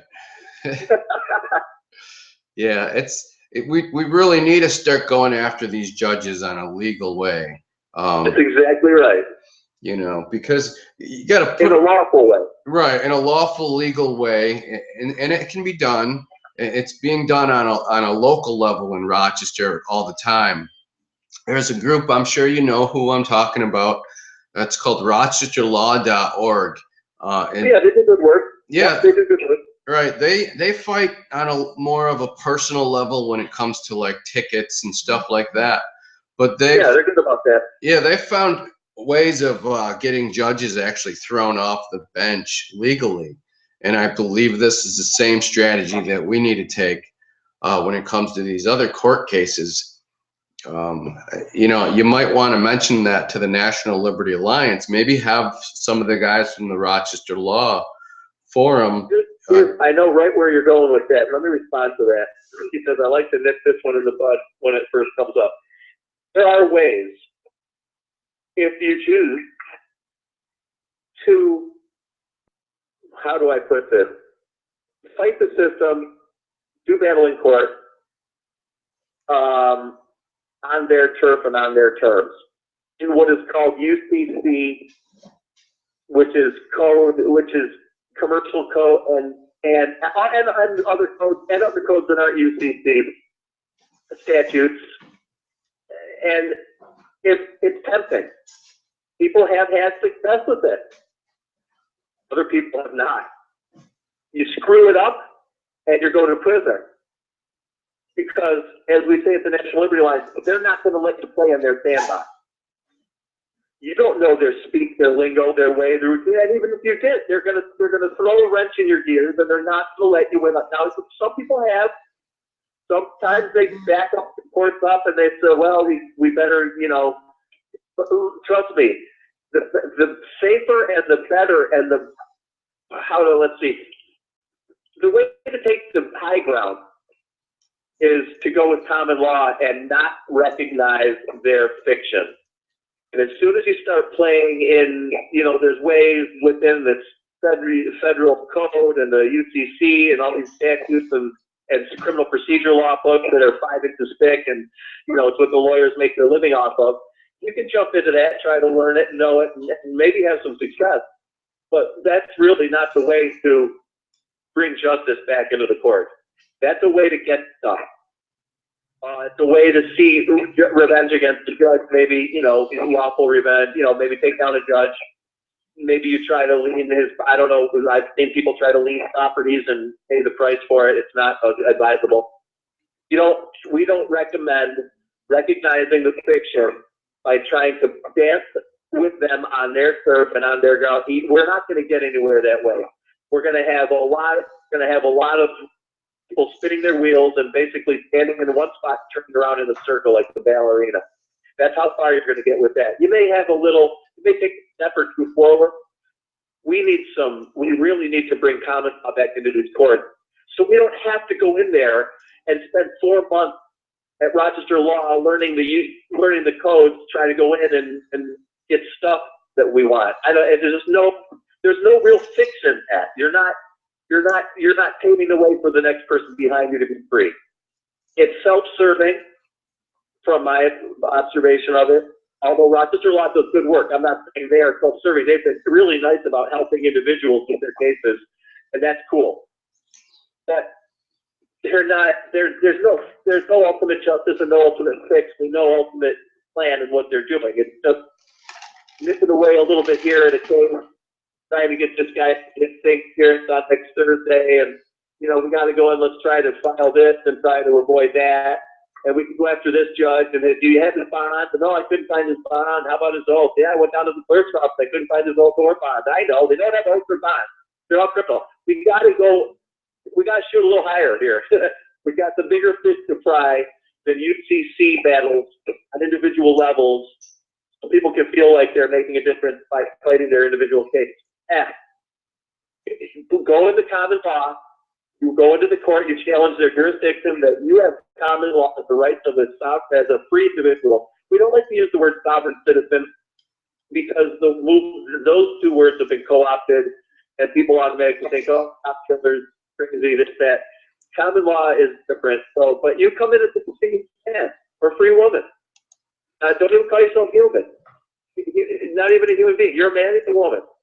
You're alive. You're alive, and you are free, and you have common law on your side, and you start citing your common law. You could start off with, depending on what your case is, let's say it's a property case. What's that Article 14? The right of people to be secured in their the state shall not deprive any person of life, liberty, or property. Judge, this is a deprivation of my property. I'm in this court under duress, and as a private corporation, this court has no jurisdiction over me. And Your Honor, if this matter continues, you're in violation of your oath under Article 6, Clause 3. You took an oath to uphold the Constitution. And if this matter continues on that, they're not going to be a bench trial, Your Honor. I will insist on a jury trial under Article 6 and Article 7. The right of trial by jury shall be preserved. And, you open up court. So if you're... Obviously, the judges are going to be resistant to that, but they're going to be resistant if you present yourself well and you have some historical constitution and biblical precedent, as when I read out of my Declaration of Common Law Rights. And they'll squirm, and they'll want to put you off and put you out without handing you a victory. And long and short, this is why we have about 70 to 80% victories. They'll drop the worst of the stuff and a little teeny fine. It's basically a lot better deal than you would get with a lawyer. You don't have to pay the lawyer. You still get the 80% victory. I mean, ultimately, lawyers are just find you innocent. They always give you a plea bargain. Tell you, hey, you don't have to pay $200 down. It won't be any points on your license. All that crap. Lie in court type of thing. All the plea. Daniel, you still with? Yeah, I'm here. What I'm doing is, as you're talking, I'm going through and I'm on Google. So I'm looking up the definition of common law for people. Are you still there, Eric? Oh, looks like Eric dropped a call, but I'm sure he'll call right back. But as you can see, guys, I'm looking these things up as Eric's talking. I'm showing you some of the really detailed stuff here. You could read for yourself. And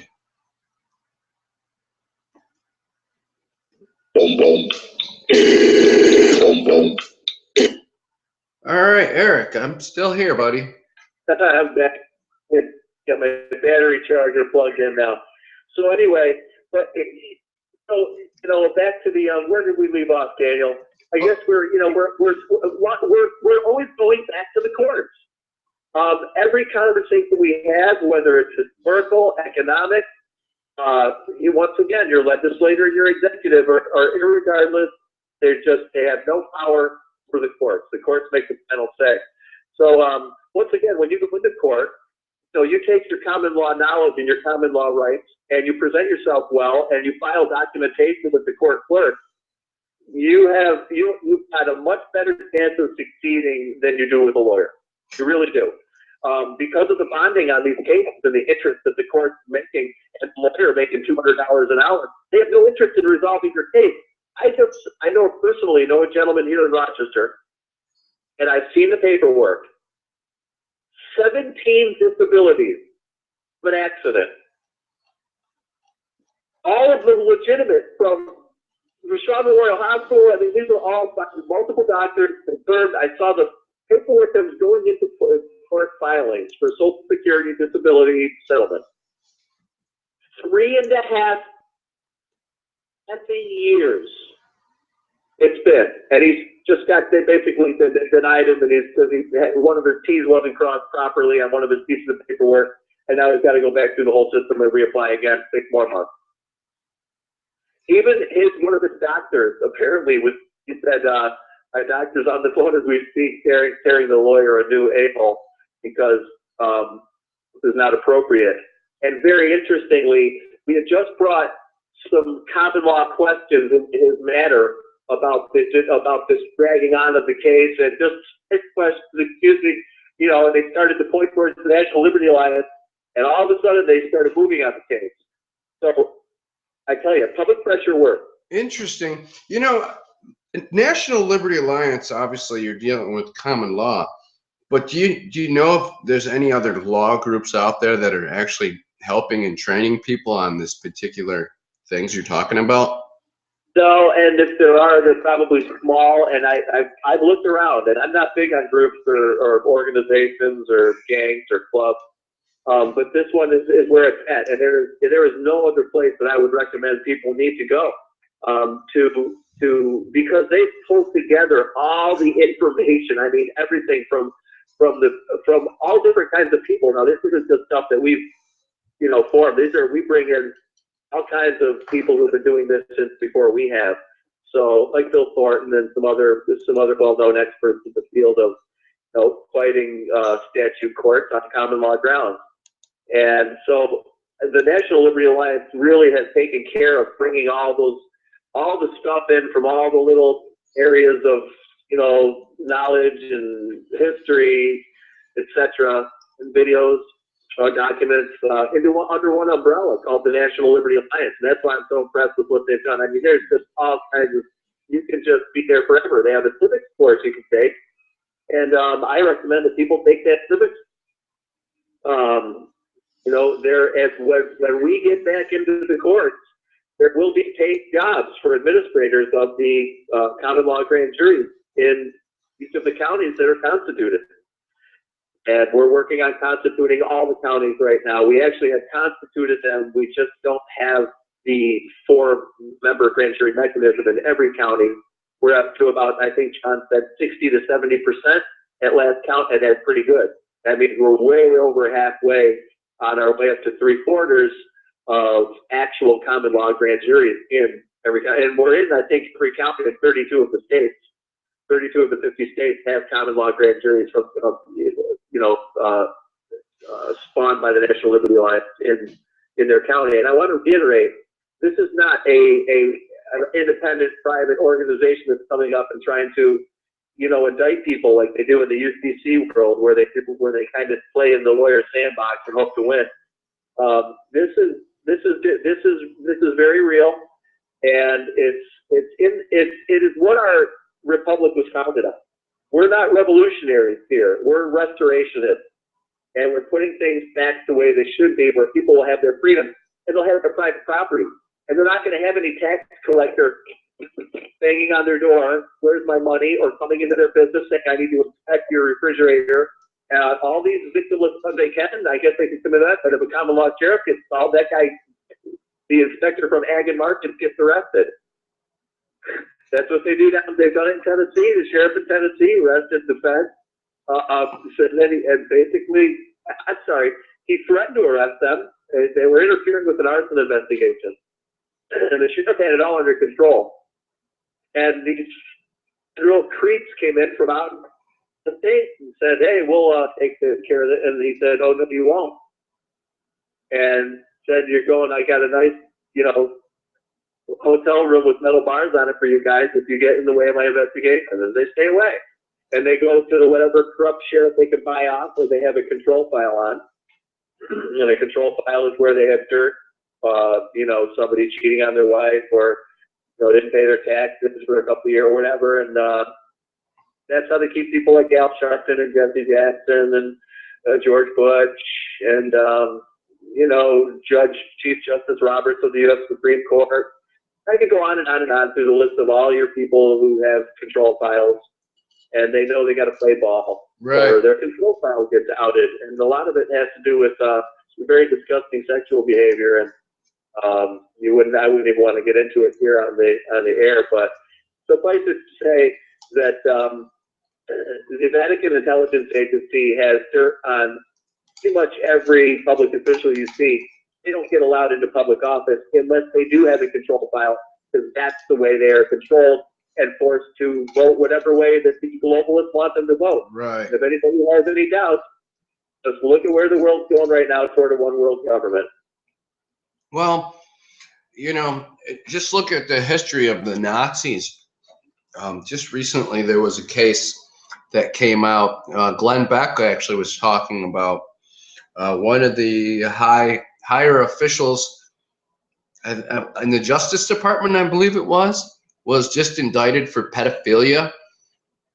And, going on everywhere. Right, and that's actually what you were talking about. And if people look into this whole idea, it's rampant throughout the country, especially in political office and Hollywood. I mean, you don't have to look far and too deep into this to know that these people that are in political power are pretty much into pedophilia. Yep.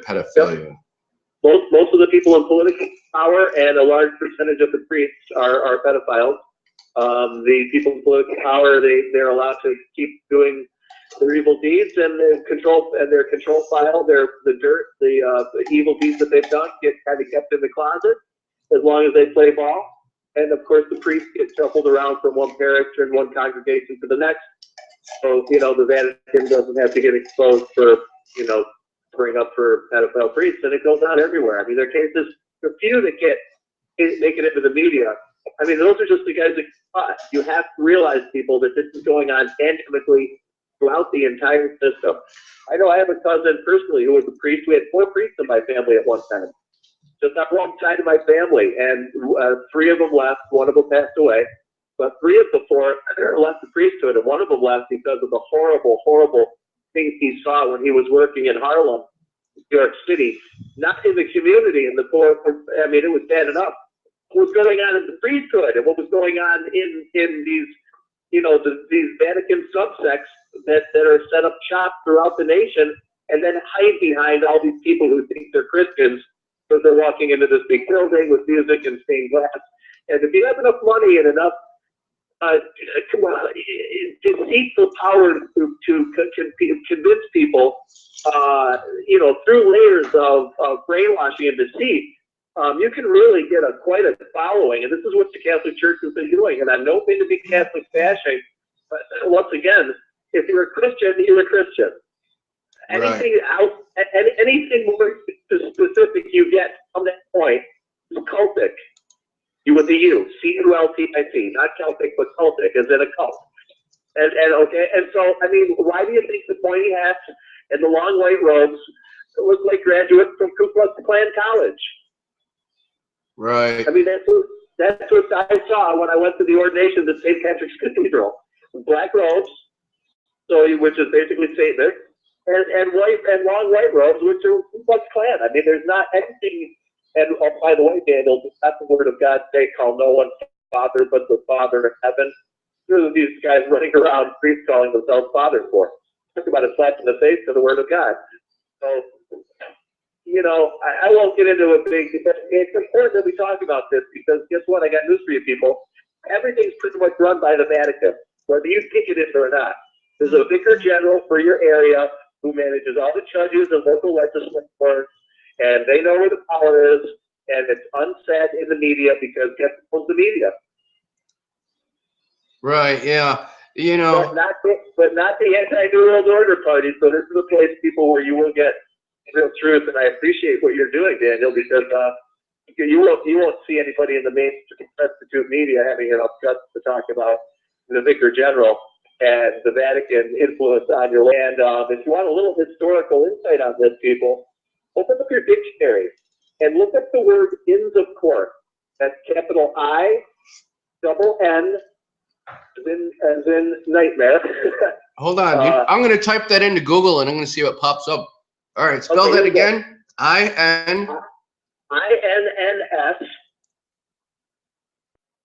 That's word of, O-F.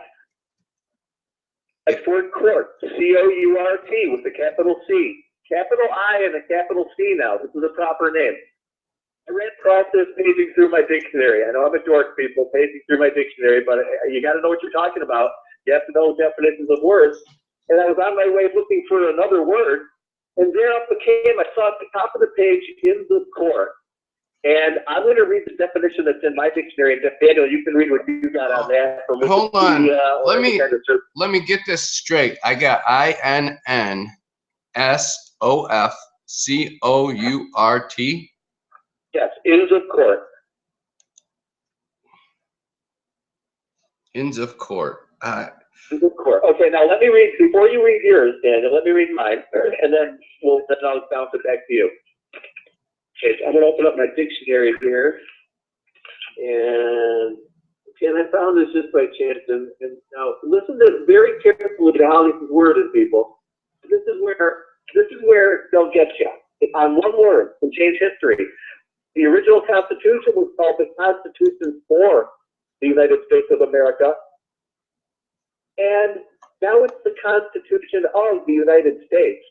And that's a huge difference that we can get into later. But one word can change history. Yeah, I'm having a difficult time pulling this up on Google. Oh, I'll bet you will. And not because you're doing anything wrong, because they're not. This is not information they want people really knowing. Inns of Court. Inns of Court. Here it is. Here we go. School of Law. Wait, oh, go ahead, Daniel. I'm just looking up all the things that I can find here, and there's nothing. Oh, that's really interesting, because this is a major. This is where everything comes from. People, listen. And I mean, in all the evil workings from this, listen to this. I'm going to read the definition out of the American Heritage Dictionary. Inns of Court, the third legal society in England, founded about the beginning of the 13th century, consisting of Gray's Inn, Lincoln's Inn, the Inner Temple, and the Middle Temple, which had the exclusive right to confer the degree of barrister on law students. Now, I want to read that again because I'm going to break down some individual words. The four legal societies in England founded about the beginning of the 14th century, that 1300s, right about the time of the Scottish Rebellion. Okay, so they saw the writing on the wall. Consisting of Gray's Inn, Lincoln's Inn. Oh, get this, the Inner Temple and the Middle Temple. Do you notice the Masonic reference? Only the Masons call them sub-temples. Which have not had, and would be past, 700 years ago in the 1300s. That have. Today, the exclusive right to confer the degree of barrister, that's lawyer, on law students. That means you, for 700 years, you've had a group out of England, under the Masons, speaking who the lawyers are in New York State. Can you say that a little more clearer so our audience can understand what you're saying? Yeah, no, it's hard to believe, but actually it's not. The last 700 years, 13, about 25 years after William Wallace and Robert the Bruce won Scottish freedom, less than 100 years after the signing of the Magna Carta at Runnymede on June 1215. This year, by the way, is the 800th anniversary. You've had the same group of people for 800 years out of England picking who the lawyers are going to be in the United States of America. And if you think we had a revolution in 1776, think again. Because I'm going to go, and I'm going to check the dictionary here, so don't anybody argue with me unless they can, all right. You know, this is going to be tough. All right, I want you to do me one more favor. I want you to spell this out for me slowly, because I cannot find anything on the internet whatsoever about this. Those Jesuit Masons really have some serious power, don't they? Yeah. All right, so go slowly. I got I-N-N. Is there a space between it? No, it's one word, ins. The first word is ins, I-N-N-S. Yeah. So the plural of like where you would stay to sleep, like a hotel, ins, I-N-N-S. Uh-huh. Then next word, of, O-F. Is this all one word? Oh, no, it's three words. The first word is ins, the second word is of, and the next word is court. Inns of Court. Okay, I did just find that. Okay. Inns of Court. In London are professional associations of barristers in England of Wales, such as barristers much belong to one such association. They have supervisory and disciplinary functions over their members. The inns also provide libraries, dining facilities, professional accommodations. Each also has a church or chapel attached to it and is a self-contained precinct where barristers traditionally train and practice. although growth in the legal profession together with a desire to practice from more modern accommodations caused many barrister chambers to move outside of the precinct of the Inns of Court in the late 20th century. Oh. That's from They wouldn't have moved to here, would they? that's from Wikipedia. Now, okay, so we're on this Inns of Court, and you're saying that this association is doing what to basically poison America? They're controlling every bar association in the nation. And the bar associations who pick the lawyers. Where you got to go to get the license to practice law in court. That's why they're trying to make everybody, you can't represent yourself. You got to get a lawyer. I got to get a lawyer. I mean, obviously, if you're up on a murder charge, you're going to want, to have the court appoint you to a lawyer. You don't want to try to represent yourself. It's absurd to be forced to get a lawyer for a lawsuit or a civil matter or a speeding ticket or a drug charge. That's ridiculous. You can represent yourself with knowledge of the common law. And but we have a group called the Inns of Court, which had temples, and since the 1300s, still have the exclusive right to pick the degree of barrister. There's not a bunch of multiple independent little organizations that you can go and get the license to practice law from. This is it. It's them. It's a temple. All right. I see the part where it says the tube station is temple.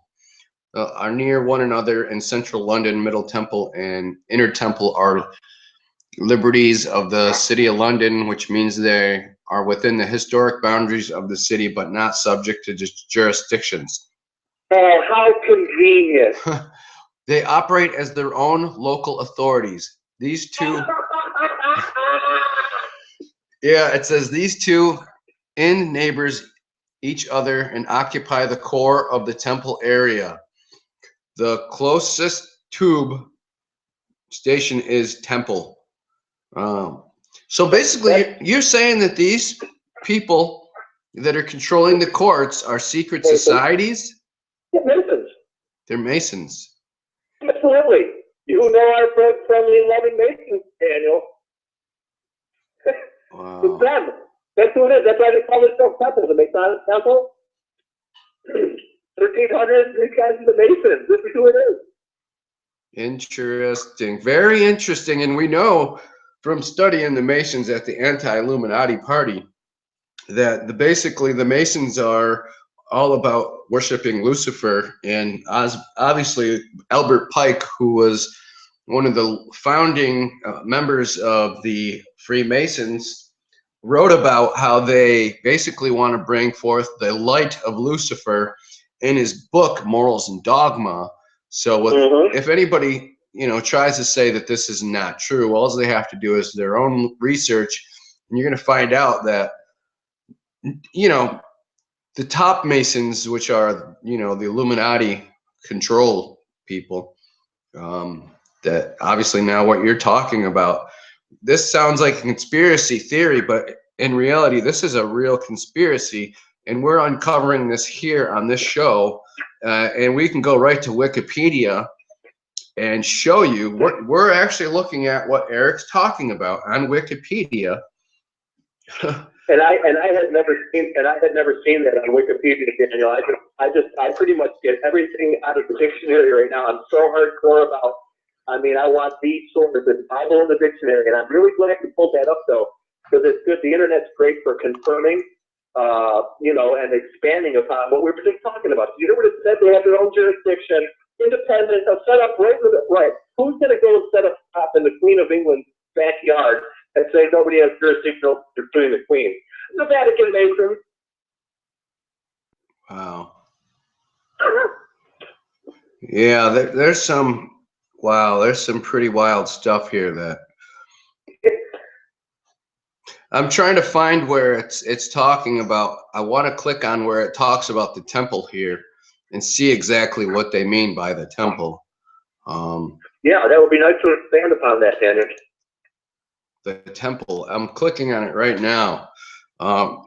London. I'll bet you it looks exactly like a Masonic temple. I'll bet you $50 right here on the air that it's got a black and white checkerboard, floor in it somewhere. And what that is, people, is and I got this right from a high-level Mason. They have at their blog, which they stopped calling it a temple and started calling it a lodge because people started realizing the occultic nature of what they're doing. But at their lodge, they have a floor that's black and white tiles. And they dance around on one tile to the next. And they got to make sure they don't step on those black tiles because that's evil. And it's absolutely absurd. And long and short, what they're doing is making up their own version of good and evil. And what happens is, and you know this from something to one of our friends, that they when you deal with a group that makes up their own idea of what good and evil is, they end up just saying anybody who disagrees with our organization is evil, and they want to come after you or degrade, but discredit your information and your truth telling. And so, what else do you find on the temple, Daniel? Anything? That's really, it doesn't give a lot of pictures or anything like that. The temple area. Since we've opened up this. But we are on Wikipedia, so Wikipedia is. I can go on Wikipedia and change this information. So we may not be finding all of the sources and the connections here. In there. I know there's probably a lot more. I mean, it depends on how deep you can dig.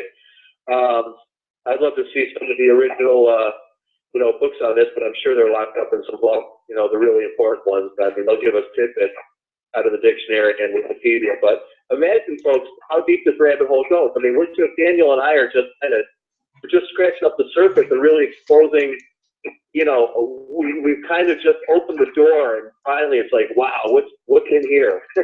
And there's all kinds of other stuff going on that we could use people. Anybody, I encourage everybody out there to do your own research.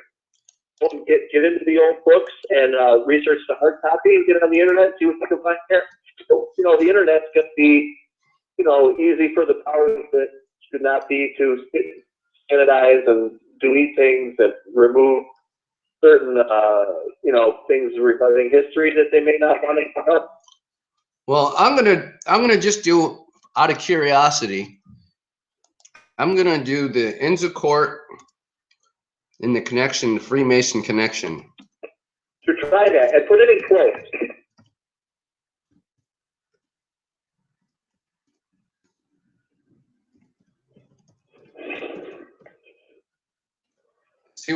See what comes up.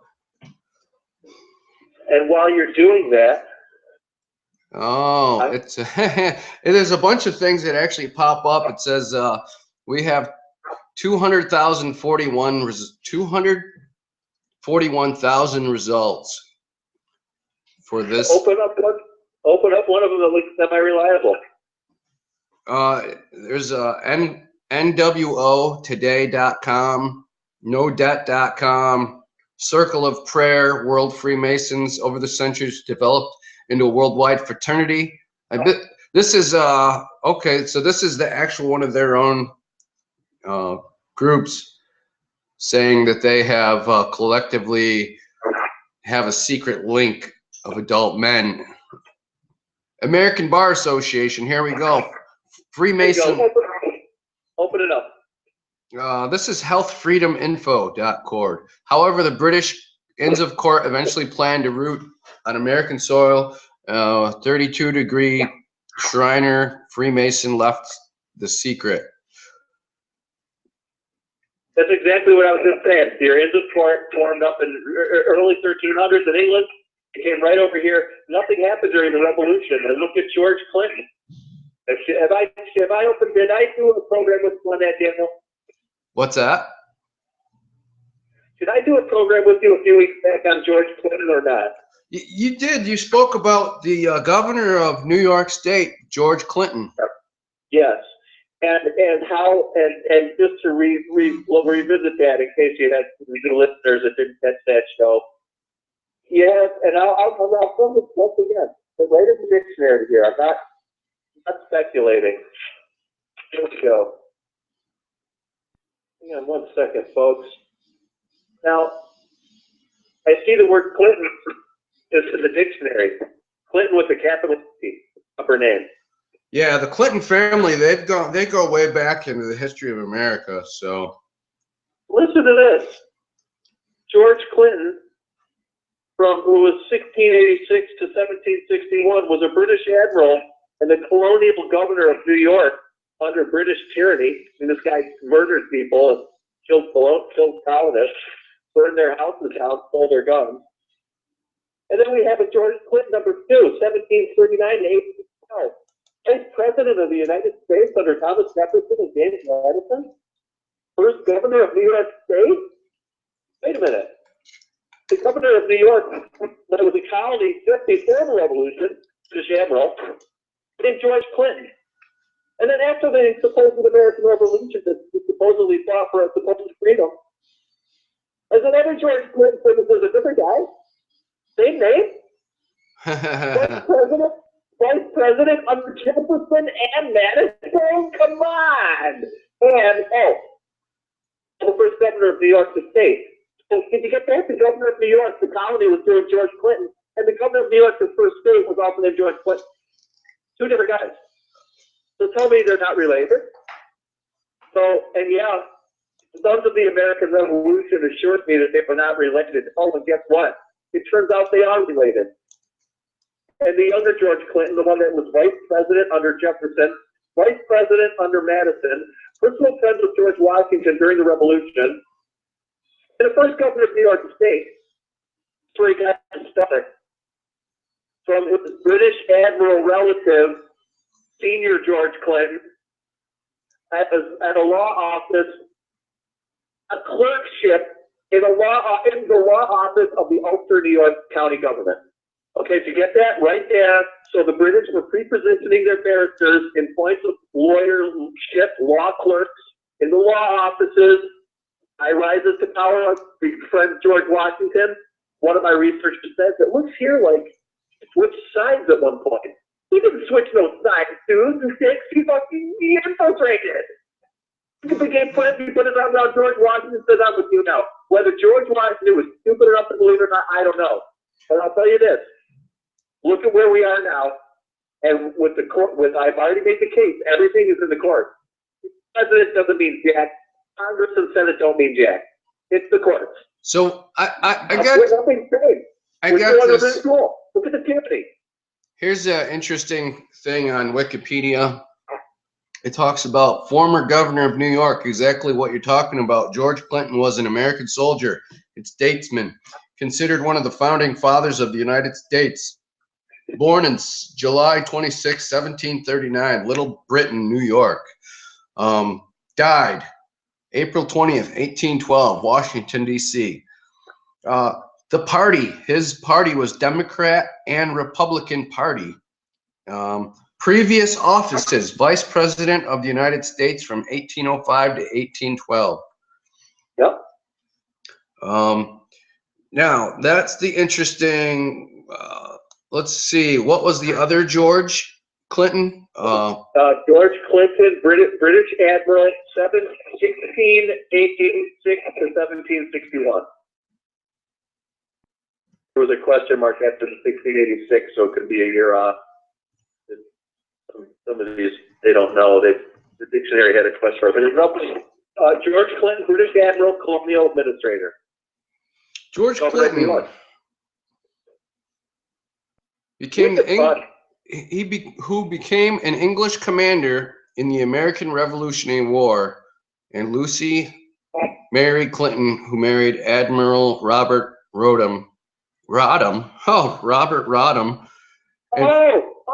That wouldn't be like the Rodham Clinton that we have today, would it be? It could possibly be. And yeah, and 4 other children who died in infancy. Let's see what the. Oh God, I don't even want to know what happened there. Yeah, this is a war of. It even says something about Henry Clinton, War of Independence. Yeah, there's some serious.